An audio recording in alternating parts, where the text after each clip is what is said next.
Sigurado ka bang mapupunta ka sa langit?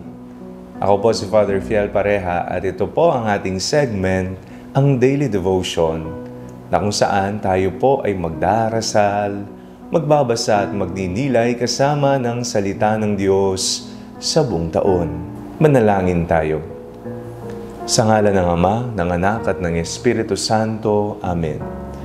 Halina, banal na Espiritu, liwanagan mo ang aming puso at isip, nang maunawaan at may sa buhay namin ang iyong salita. Amen. Our Bible passage for today is from the Gospel of St. Matthew, chapter 7, verses 24 to 29, and I read it for you.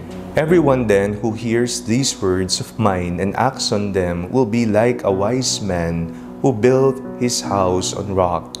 The rain fell, the floods came, and the winds blew and beat on that house, but it did not fall, because it had been founded on rock.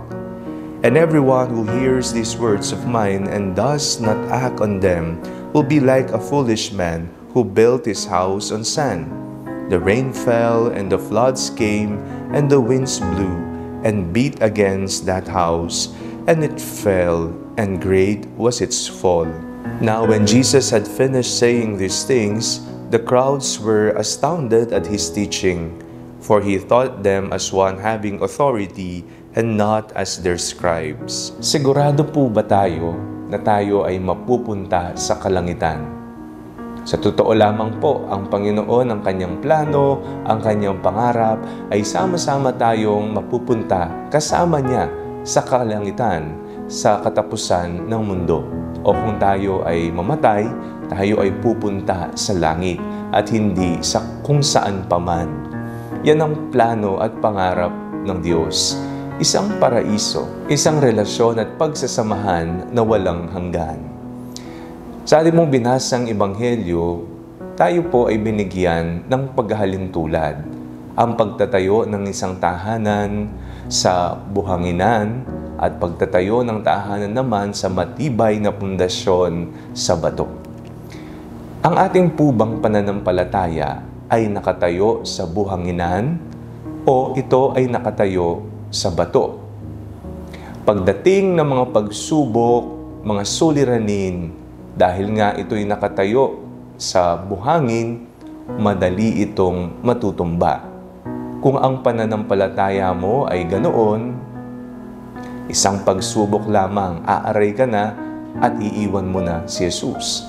Hindi ka na magtitiwala at tatanungin mo pa siya, bakit nangyari ito?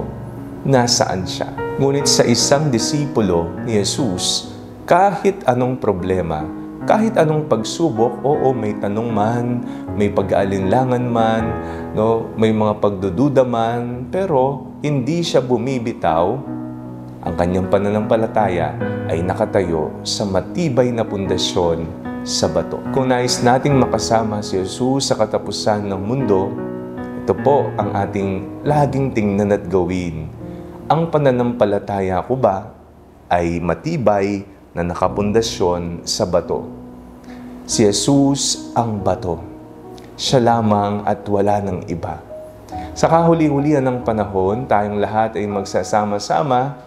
Pero ngayon na tayo ay nasa mundo, galingan po natin sa paggawa ng tama, ibigay natin ang ating sarili sa mga gawaing banal at palalimin ang pananampalataya kay Jesus. Manalangin tayo. Panginoon, tulungan niyo po kami na magkaroon kami ng isang pananampalatayang solido at matibay. Amen.